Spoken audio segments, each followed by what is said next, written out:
God. Pause for a moment and think about that word. What images does it bring to mind? What feelings does it evoke?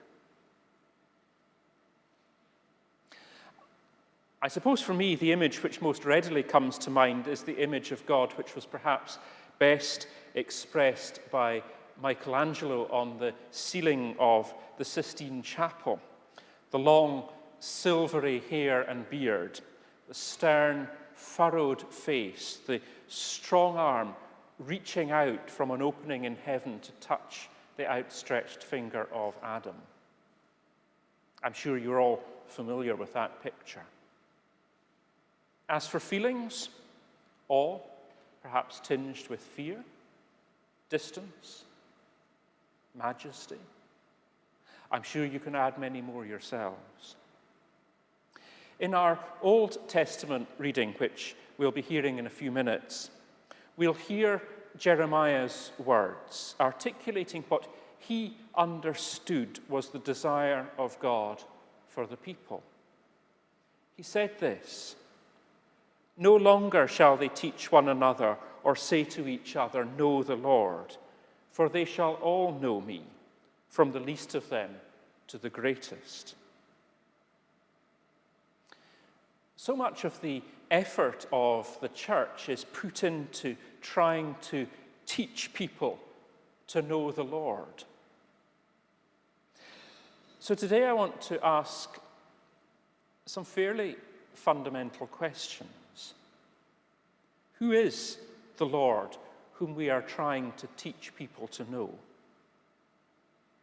And how well do we know this Lord ourselves? The idea of God is central to Christianity, but I'm going to argue that our idea of God often is too limited. You might ask, and you'd be right to do so, how can we fully know God, who is so much greater than human beings can ever comprehend? But with that truth acknowledged, I'm going to suggest that even so, too often we unnecessarily limit our concept of God, and that impoverishes our life and our faith. Today I'm going to offer two ways of thinking about God. Both of them are grounded in the Bible. Both of them are orthodox, both within Christianity and Judaism. One of them is perhaps more prevalent, and the other more neglected. The one which is prevalent is the one I was, I suppose, pointing towards with my own response to the question with which I began. This way of thinking about God refers to a being beyond the universe, a being in addition to the universe. This being is supreme, all-knowing, almighty. This idea of God sees God as related to the universe as, for example, an artist is to their painting, or a furniture maker is to the furniture they make. God, the Creator, made everything a long time ago and set it all in motion. So far, I'm sure, so familiar. The other way of thinking about God may well be less familiar. Or to put it another way, it may be the way that some, perhaps many people, privately think about God, but might feel that it's not the official way to do so.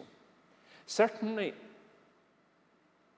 the language of this other way of thinking about God is heard much less frequently within our public worship. This way of thinking about God sees God as a sacred presence in all things, a sacred presence all around us.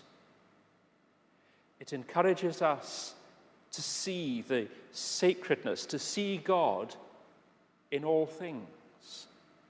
Rather than just being up there, God is also right here. As the words of the greeting at the beginning of the service was trying to express. In the second part, because once again, just like last week, I'm going to split things up, I'll look at these two ways of thinking about God more closely, affirming the value of both of them, but also touching on some of the limits of each. Earlier, I briefly outlined two ways of thinking about God, one as supreme being and the other as sacred presence. Now it's time to go a bit more deeply into those two ways of thinking. First, God as supreme being. I'm sure that this is the more prevalent way of thinking, or at least of speaking about God, because it is some ways easier. And that's because it speaks of God as a person-like being.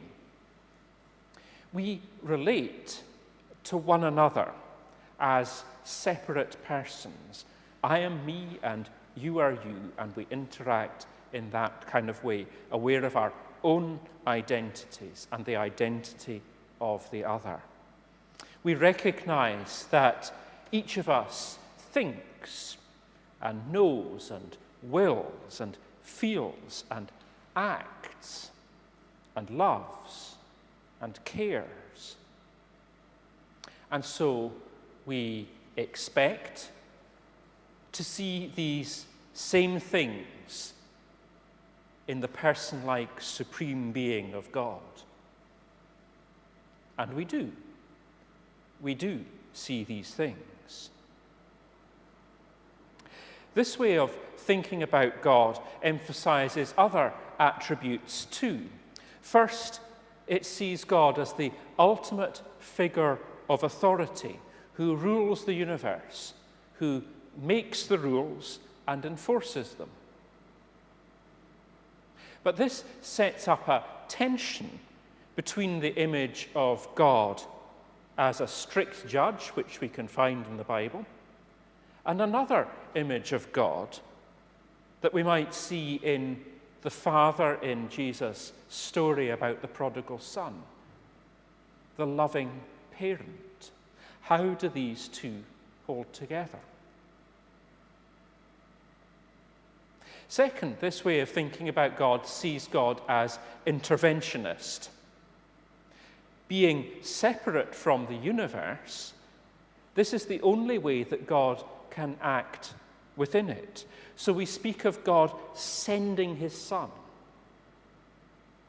We read of unusual events like the parting of the Red Sea.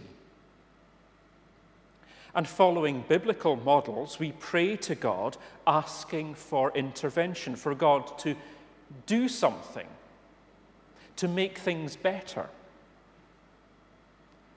Sometimes, I'm sure you've had this experience too, we hear of people who, when things have gone well for them, giving the credit to God. Strangely, most folk are much more reluctant to blame God when things have gone badly. And as I've just hinted, this raises questions about why God does not seem to intervene more when there are clearly so many situations in the world which would benefit from some divine intervention.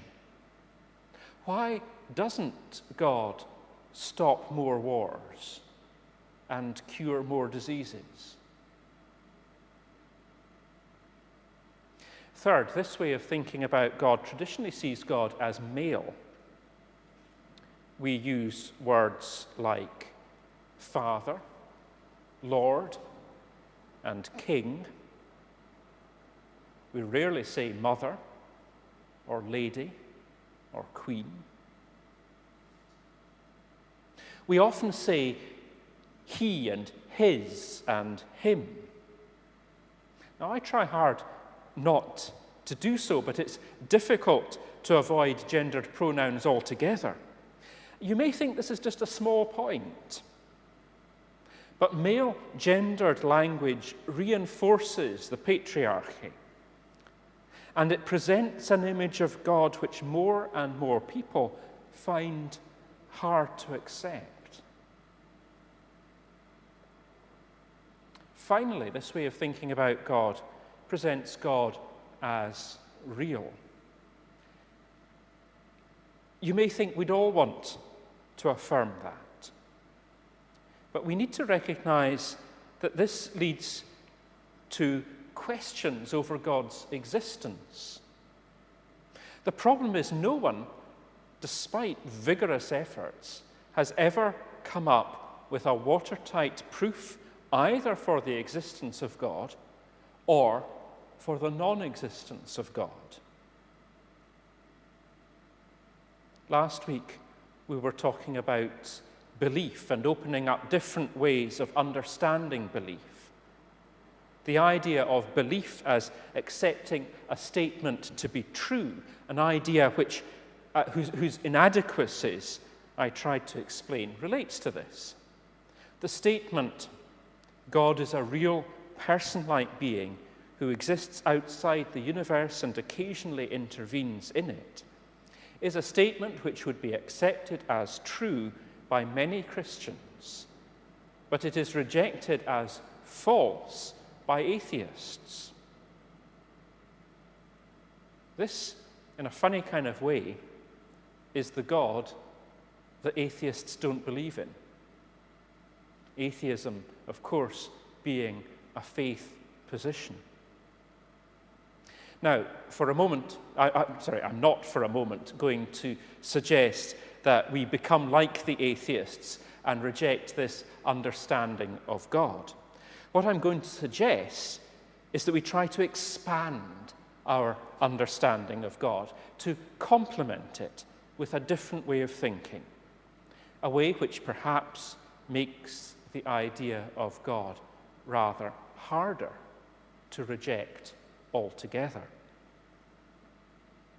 And this is the idea of God as a sacred presence. It is perhaps St. Paul who summed it up best when he spoke of the God in whom we live and move and have our being. In whom we live and move and have our being. Our Father is not only in heaven, but is and is in the environment in which all life is lived. As water surrounds and upholds and gives life to a fish, and the fish is part of the environment of the river. The psalmist also expressed this idea when he wrote, "If I ascend to heaven, you are there. If I make my bed in Sheol," what the Hebrews called below the earth, "you are there. If I settle at the furthest limits of the sea, even there your hand shall lead me, and your right hand shall hold me fast." These words affirm that there is nowhere one can be and be outside God. To me, this way of thinking somewhat changes the terms of the argument about God's existence. It encourages us to look at all things and see them as sacred, to see the goodness in them, to see the presence of God in them. Try it. This idea is strong within what is known as Celtic Christianity, the supposed traditional spirituality of peasant Christianity in the Hebrides. But it raises questions. It's easy to see the sacredness of earth, of sea, of birds and animals and plants, and the sacredness of the hearth and the cooking pot. But can we see sacredness in a gun or a bomb? I would say yes, though not in these things as weapons, but in the sacred materials from which they are made. The idea of using sacred matter to make things for the purposes of evil is, I find, particularly disturbing.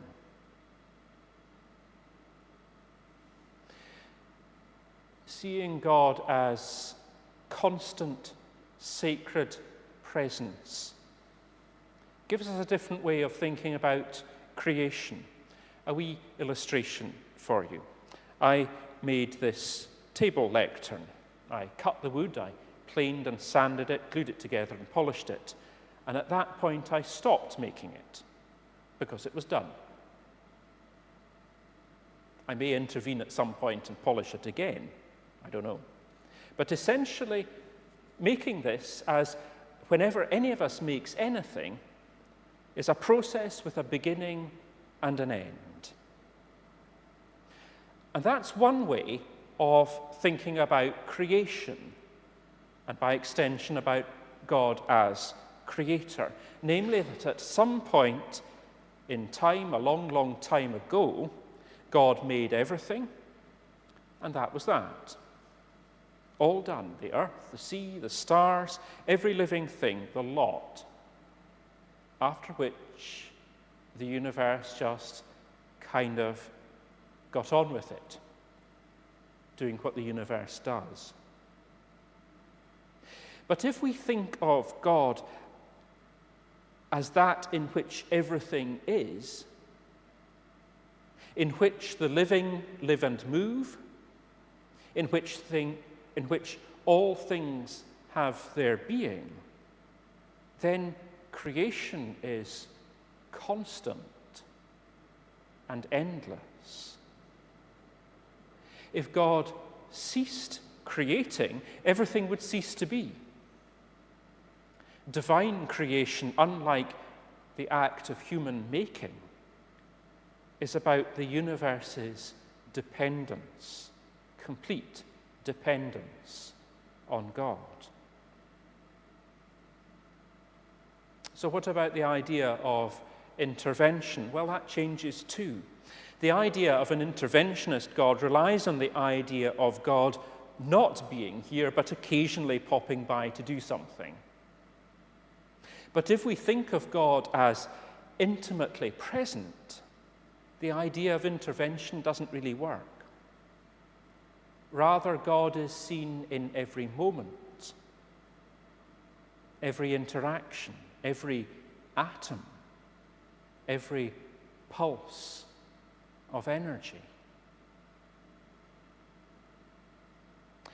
Neither of these ways of thinking about God as supreme being or sacred presence is perfect.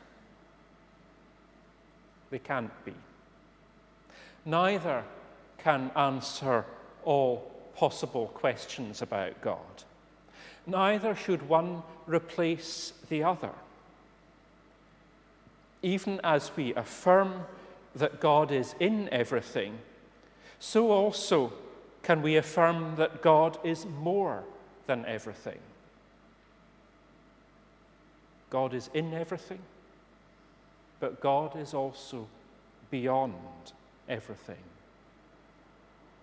Both ways of thinking about God, even in the contradictions between them, help us, I think, to come closer to the one we worship, the one that we try to teach others to know, and the one we ourselves are always seeking to know better. Amen.